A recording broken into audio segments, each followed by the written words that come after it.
News on Cody Rhodes' whereabouts during WWE Elimination Chamber. Bobby Lashley set to miss WrestleMania with a shoulder injury. Original plans for WrestleMania Night 1's main event between the four horsewomen of WWE confirmed, and rumours matches for WrestleMania 38 as well. All this and more in today's WWE News.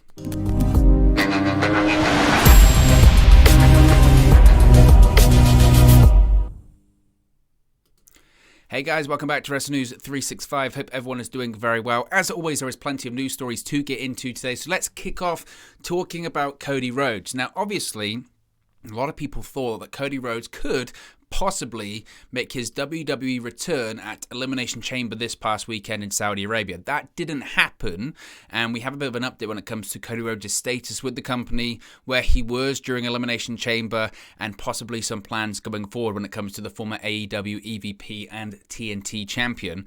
Now, for those wondering where free agent Cody Rhodes has been when it comes to Saturday and Elimination Chamber, when WWE put on their Elimination Chamber premium live event in Saudi Arabia, a new report from PW Insider indicates that, of course, he didn't travel to the event. Cody was actually spotted in Florida at the Orlando International Airport within an hour of the show concluding. Now, as we've spoken several times, it's been reported by Sports Illustrated that Cody could be traveling to the WWE Performance Center as early as this past weekend to film content for his WWE return. Rhodes being spotted reportedly in the area further supports that report. Now, it must be said, Fightful Sean Ross Sapp did also report saying, don't necessarily totally buy into the Cody airport rumors, trying to pouring some water on that fire, if you will. Now, there was a lot going on when it came to Cody Rhodes last week, etc. Kenny Omega, former AEW World Champion, current AEW EVP, whatever that means, was talking about a lot about Cody Rhodes' departure from the company, differences in philosophy, etc.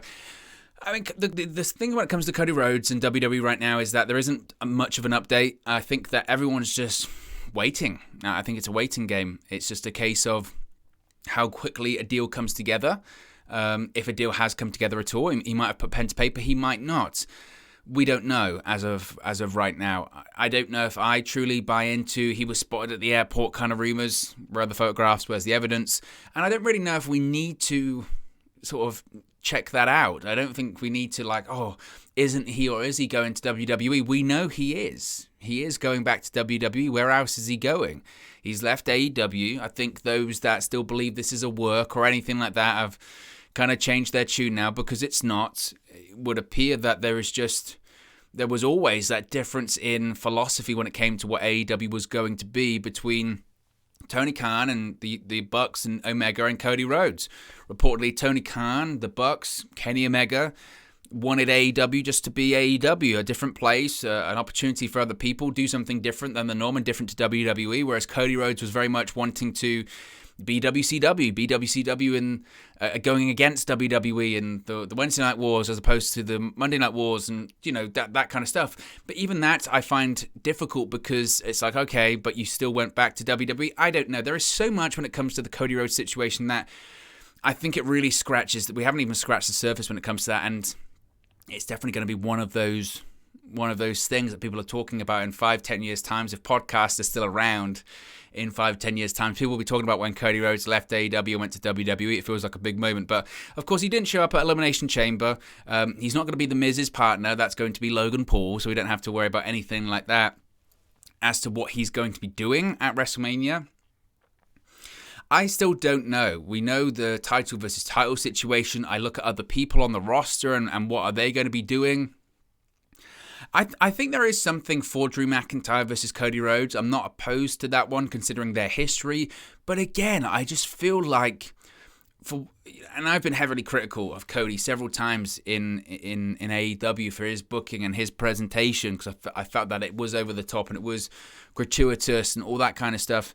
But he's a buzzword right now. People are talking about him. People are talking about him leaving AEW, him going to WWE, and no disrespect to Drew McIntyre, and I'm not also saying that Cody Rhodes should be main eventing WrestleMania, because he shouldn't, but what's the biggest way you can bring Cody Rhodes in? And I don't have the answer to that. is it even wrestling at WrestleMania? Is the biggest way to bring Cody Rhodes in, having him just make his return at WrestleMania in a big moment? Is it being on the Raw after WrestleMania? Should he not even be involved during the whole build-up to it? I don't know the answer. I really don't know the answer to that one. And as I've said several times, I'm fascinated to see where WWE goes with it. Truly, I really am. So watch this space. He could be on Raw tonight. Who knows? Honestly, who knows? Speaking of, let's talk about Bobby Lashley here. Now, obviously, Bobby Lashley didn't actually compete in the Elimination Chamber match at Saudi's Elimination Chamber event on Saturday. Now, WWE released a storyline update on Bobby Lashley after the Elimination Chamber event from the Jeddah Superdome in Saudi Arabia, stating that Lashley had entered concussion protocol. Now, according to former WWE writer Kazim Famuyidi from the Ringer Wrestling Show, Bobby Lashley is actually dealing with a legitimate shoulder injury and could be out of action for a while. The injury reportedly happened at the Royal Rumble against Brock Lesnar.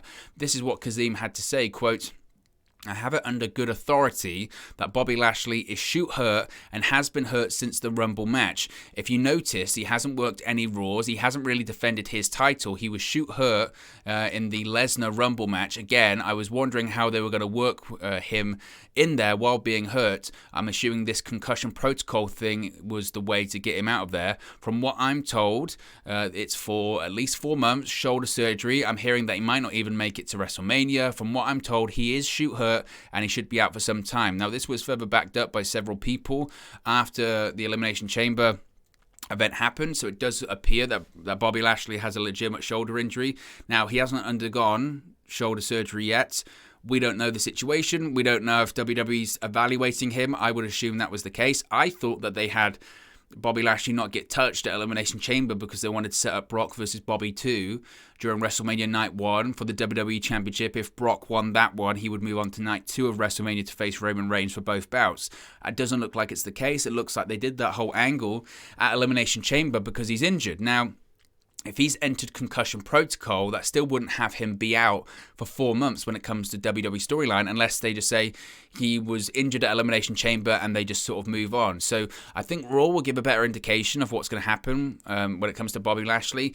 If you recall, I mentioned it during the watch-along for the Royal Rumble, when he was taking the German suplexes from Brock, I mentioned several times he was landing really awkwardly. I mean, several times, not just landing on the back of his neck, but he was rotating in midair and he was landing on his shoulders several times. And I just thought, man, that just seems odd. And I thought, why is he taking it so strangely? Now, I don't know if he was taking it, if the injury happened the way he was taking it, the way that he was rotating. I don't know if the injury happened, prior to that and he was rotating to actually avoid that damage. I don't know. And in terms of that big Brock versus Bobby match that we had hoped to see, I don't know if it lived up to standards, and it kind of felt like they actually just did the match because they wanted to facilitate the Brock and Paul Heyman split, and that's what they did, and Bobby Lashley was an afterthought because of that. So it sucks. Obviously, he's had a huge year, Bobby Lashley, been WWE champion twice, was in the opening match of WrestleMania Night 1 last year. We don't know what's going to happen with Bobby Lashley now, and that's really unfortunate because if there's anyone that deserves that big moment, WrestleMania moment in front of a full capacity crowd, remember last year it was a limited crowd, if there's anyone that deserves that moment, it's Bobby Lashley, and it looks like with the shoulder injury and possible shoulder surgery, he isn't going to get that, and that really does suck. So I really do feel for him, but like I said, coming out of Raw tonight, we should hear some more about that. Speaking of WrestleMania 38 as well, it's always interesting to note what could have been when it comes to WrestleMania, and we have a bit of a bigger indication on certainly what could have been.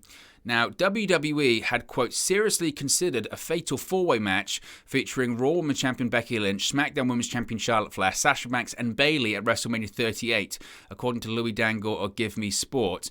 The report noted that the plan was for a blockbuster match to close out Night 1 of the event at the AT&T Stadium in Dallas, with both women's championships up for grabs in a winner-takes-all scenario. According to Dangle, though, WWE pivoted away from the match for a number of reasons, the main one centered around Ronda Rousey. He further noted that Rousey had ruled out returning at WrestleMania in December, which led to pitches of a four-horsewoman dream bout. However, once Rousey confirmed her availability for the big event, WWE made drastic changes to the WrestleMania card. Furthermore, Dangle has been told that several people within WWE are keen to see the Becky Lynch-Bianca Belair storyline culminate at WrestleMania. So I think that's I mean, a lot of people have spoken about that match, and I think that's something to always have on tap. I mean, people, remember those Survivor Series rumors of the 4 horsewomen of WWE versus the 4 horsewomen of UFC? They had the opportunity because they were all under contract at one point, and they never pulled the trigger on that one. Will we eventually see this match? I think we will. At some point, they could do it next year, but they're probably not going to do it next year, actually, frankly, because we're going to see Becky Lynch versus Ronda Rousey, so that eliminates that one. Maybe WrestleMania 40, 4 horsewomen 40, that makes a bit of sense, I guess.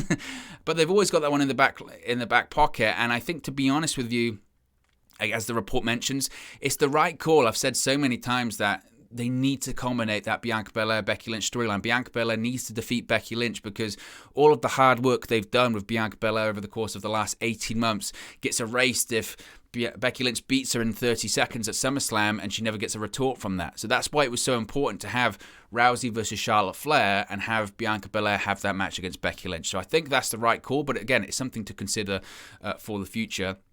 Speaking of WrestleMania as well, we have a greater look now coming out of Elimination Chamber as to what WrestleMania 38 looks like. It's less than 48 days, 41 days rather away, and the card is beginning to take shape. Now, last year's WrestleMania did not include the Andre the Giant Memorial Battle Royal or the Women's Battle Royal, but it's possible that those matches could return this year. Last year, the Andre the Giant Memorial Battle Royal actually took place on SmackDown before WrestleMania, while the match was completely nixed for WrestleMania 36 when the event took place at the Performance Center with no fans. That was because of COVID restrictions. Now, these are the confirmed matches so far coming out of Elimination Chamber. Of course, we have that title versus title winner-take-all main event. WWE Champion Brock Lesnar versus WWE Universal Champion Roman Reigns. We have the Raw Women's Championship match, of course, which is now confirmed, which is Becky Lynch versus Bianca Belair. We have the SmackDown Women's Championship match, which is Charlotte Flair and Ronda Rousey. Those are the 3 matches that are confirmed right now. 3 big matches. There's still plenty to go when it comes to other matches to be announced, surprises, etc., etc. Now, rumoured or expected matches, this is where it does get slightly interesting. Now, one match that's been rumoured is Drew McIntyre versus Happy Corbin. I've said this several times. I feel really bad for Drew McIntyre because this is the guy that was, going into WrestleMania 36. Red Hot wins the Royal Rumble, pandemic, 0 fans, makes the best of it, beats Brock Lesnar, still beats Brock Lesnar, despite it being no fans and no big moment. He still beat Brock Lesnar, held the WWE Championship for a long time, carried Monday Night Raw throughout the pandemic. Just as we're getting back to having fans, the fans were kind of turning on him somewhat on social media. And again, that wasn't his fault. That was WWE's booking being so bad, so poor. Because of that, they pivot to Bobby Lashley being the champion. Bobby Lashley retains at WrestleMania last year with fans returning for that event. By the time fans fully returned in July that year, McIntyre felt stale. And that was the problem. And he wasn't doing all that much on Raw. Moves to SmackDown with the idea he's going to eventually feud with Roman Reigns. He still is. But because of that, he's in limbo. He's in purgatory right now. And that purgatory includes facing Happy Corbin at WrestleMania 38, which is so unfortunate for him. Other rumored matches are The Miz and Logan Paul versus Rey and Dominic Mysterio. We saw the seeds planted firmly for that one at Elimination Chamber this past weekend. The Miz is looking for a tag team partner. He's expected to call the global superstar, that is Logan Paul. So that one looks to be near enough expected. A WWE Intercontinental Championship match is also rumored, that being Sami Zayn defending against Johnny Knoxville of Jackass fame. Of course, Sami Zayn won the Intercontinental Championships once again this past week on SmackDown. His feud with Johnny Knoxville that was expected to culminate at the Royal Rumble has been extended since WWE and Johnny Knoxville and Jackass are happy with it. So that match is looking to happen at WrestleMania, which it's not just the fact that Johnny Knoxville was challenging for the Intercontinental Championship, which is wild, and that championship is so meaningless at this point, but it's the fact that some of the injuries that Johnny Knoxville suffered during Jackass, he suffered a brain hemorrhage. And other superstars have been retired for less. I think about Daniel Bryan. He couldn't wrestle for 4 years, or however long it was. Was it 4 years? Because of concussions. And you got a guy that suffered such a bad head injury, he lost a serious amount of cognitive function, and he's allowed to wrestle. And I know people will say, well, it's smoke and mirrors, but he took a haluva kick. He's taken a kick to the face, and he's still allowed to wrestle. It's madness. And just let alone it being for the Intercontinental Championship. That's also madness as well. And finally, the other rumored match is, of course, Kevin Owens versus Stone Cold Steve Austin. That match has been anything but confirmed. A lot of people are saying, we still don't know. Austin hasn't committed. Kevin Owens is still teasing it on social media. Whether or not we get it, I still have my doubts. I really do. But we'll wait and see when it comes to that one. Let's talk a bit about Elimination Chamber. Of course, that was the event of the weekend. We've got a few stories of some notes and some interesting thoughts about it. There was an interesting point in the WWE title Elimination Chamber match, which saw Brock Lesnar burst out of his pod midway through the match before he was actually going to be the last person to enter the match. And with Bobby Lashley taken out, Bobby Lashley's pod was there, and Brock just went, "No, I'm going to come out." Now, according to a new report by Mike Johnson, a PW insider, this wasn't something that was actually planned before the match. He said, quote, "Brock smashed through a legitimate Elimination Chamber door to enter the Chamber match, and we are told that was not a planned spot." So Brock just decided, "I'm going to enter the match." And it just makes me laugh, stuff like that, because you just see, like, Brock Lesnar can do whatever Brock Lesnar wants. He really can. And he just went, "No, I'm entering the match now." And to be fair, like that whole finishing sequence felt so quick and rushed. You know, he just entered the match, F5'd everyone, and he won. And he just decided, "I'm enough. I've done enough. I'm coming into the match." That's just classic Lesnar. Speaking of the Chamber, again, we do have some notes, some feelings backstage, etc. after the match, after the show, rather. Now, according to Mike Johnson of PWInsider.com, it's also been reported that the finish of the Women's Chamber match was in flux as the event was nearing airtime. There was talk of setting up a finish so both Alexa Bliss and Bianca Belair could both have their shoulders down on the mat, with Bianca just barely getting her shoulder up at the last second. That was changed, of course, to the KOD and clean pinfall to make Bianca looking strong going into WrestleMania, which in my opinion was the right call. I don't know if it was the right call having Bliss in the match, considering her return resulted in her losing. Because, like I said, I saw a lot of people say, "Why do all those vignettes for her to lose?" Well, why put her in the match then? Just don't put her in the match. You know, you booked yourself into a corner. Which is classic. That's what WWE does. The only WWE staff that hasn't departed from Saudi at the time of recording is some crew members that will have to break down the sets. Johnson noted that they will be traveling back home in the middle of the week. It was also said amongst the staff, people marveled at how far the company has come when it comes to the women's gear at Saudi Arabia. Quote, going from one bout with women wearing oversized t-shirts to multiple women's bouts with colourful ring gear that is still respected local laws rather, which is true. I do think that there has been some progress when it comes to the matches put on, but still, I mean, that is a rabbit hole that we don't need to go down. When it comes to the superstars themselves, as I mentioned, Bobby Lashley is indeed planned to be removed from the Chambers match as it progressed. It may be due to that shoulder injury, that legitimate shoulder injury. We have an update when it comes to Madcap Moss that we'll talk about in a second. It was said that several people within the company were blown away by the reception for Lita in her match against Becky Lynch. Now, Elimination Chamber ended a few minutes earlier than expected, but ran nearly right on schedule. If you notice a couple of points earlier on, especially in the kickoff show, but also in the early stages of the event, the live crowd, which ended up being between 15 to 20,000 people in attendance, were late arriving to the arena. Reportedly, that's because of a traffic jam on the way to the Jeddah Superdome. This is why the crowd looked more full as the show progressed. It was a sold-out show, despite the fact that it can hold 40 to 50,000. It was a sold-out show. A lot of space was just provided for social distancing because obviously they have different restrictions, as does every country at the moment. As I mentioned, we'll talk about Madcap Moss because it was a really scary spot. You can see it right there. There was a reverse Alabama slam by Drew McIntyre to Madcap Moss during the show. Madcap Moss unfortunately tucked his chin when he shouldn't have, and it wasn't any fault of Drew McIntyre. It was just sometimes it's like with a Styles Clash. It's one of those moves whereby you are told when you're in pro wrestling training, tuck your chin, tuck your chin, tuck your chin, so your head doesn't hit the back of the mat. You don't get a concussion. That is so ingrained that for a lot of people, it's just instinct. When you take a move, you tuck your chin. The problem is for certain moves, like the reverse Alabama slam, like the Styles Clash, you have to go against your instincts and not tuck your chin. You have to keep it flat. Unfortunately, Madcap Moss tucked his chin, landed on the top of his head, and it could have been really, really, really bad. It occurred when, as I mentioned, he tucked his chin on the spot he was supposed to take flat. Fightful Select, Sean Ross Sapp, is reporting there was no heat on either wrestler because of the spot. Drew McIntyre is well regarded for being a safe worker and was said to be very concerned for Madcap Moss. Also, according to the report, Moss is said to be fine and reassured the referee, Happy Corbin, and Drew McIntyre all the way through the match that he was indeed fine. Backstage, he didn't seem shaken up, but was apologising to Vince McMahon, Drew McIntyre, the agents, etc. for the slip-up as they all went over the move beforehand. It was also noted that the Happy Corbin spot where he pulled Madcap Moss out of the way was planned ahead of time, and it was just a fortunate placement after Madcap Moss landed on his head. So he's fine, thankfully, but it was a cringe spot, obviously. When I saw it on the watch along, I went, oh my God, I thought he broke his neck. But thankfully, he's fine, thankfully. Of course, Goldberg was in the opening match of the show, defeated by Roman Reigns for the Universal Championship. And now Goldberg, of course, is a free agent following Elimination Chamber. As previously reported, Goldberg's match with Reigns was the final one on his WWE contract. In an Instagram video posted before the event, Goldberg spoke about how his match with Roman Reigns may be his last in the company. He said, quote, "I've got a job to do and it could be my last in a WWE ring."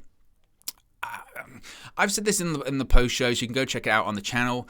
I really don't know when it comes to Goldberg. I mean, I don't really have much interest in seeing him compete anymore, but he seems open to it. And despite being 55, he's in good shape. His matches are what they are. They're 5-6 minutes, and given his age and given his limited abilities anyway and his restrictions, he can still do that job.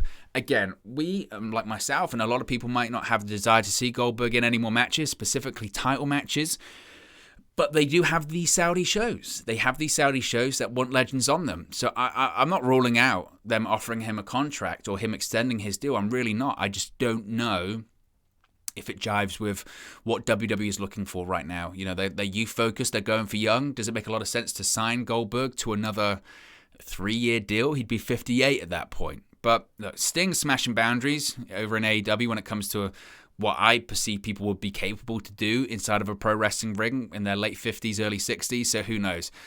Goldberg, again, the way his matches are structured, I don't know. I really don't know. I wouldn't rule it out. But I would, if you said, oh, and you've got to pick one, is he going to retire or is that his last match in WWE? I'd lean more towards that. But look, Cody Rhodes is coming into WWE. Anything's possible.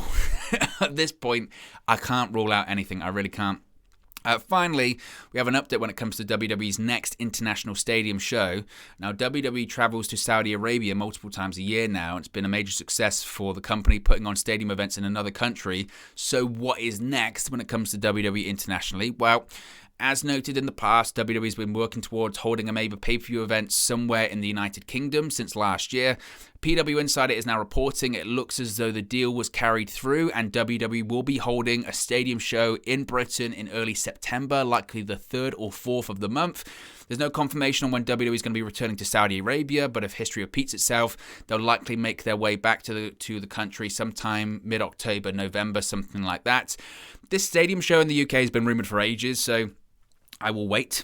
I will wait to see when it does happen, if it does happen, when it comes to this possible stadium show in the UK. Again, given their relationship with Tyson Fury, I wouldn't be surprised if he's tied in there somehow. Given Drew McIntyre, I wouldn't be surprised if that's tied in there. The issue is that when they were initially planning that in 2020, Drew McIntyre was going to be the WWE champion. He's facing Happy Corbin at WrestleMania now. It's a difference. Now, Drew McIntyre isn't key to selling the show out. That show will sell out regardless who they have on there because the passion and the appetite for that stadium show is so big over here. But I know they'll want Tyson Fury in there. There's been rumors of Tyson Fury, Drew McIntyre match. Who knows? But look, I'd be all over it if it happens. We'll wait and see. Anyway, guys, look, be sure to smash a like on the like button. Be sure to subscribe bottom right-hand corner. Let me know your thoughts as well on the stories covered in today's WWE News video. And I'll speak to you again very, very soon. Hey guys, thank you for watching, listening, streaming, or however you come across this video today. Be sure to click on the video on the right there to watch our next video, or click the bottom there to subscribe, or the bottom right hand corner. Thank you very much, and I'll speak to you again very soon.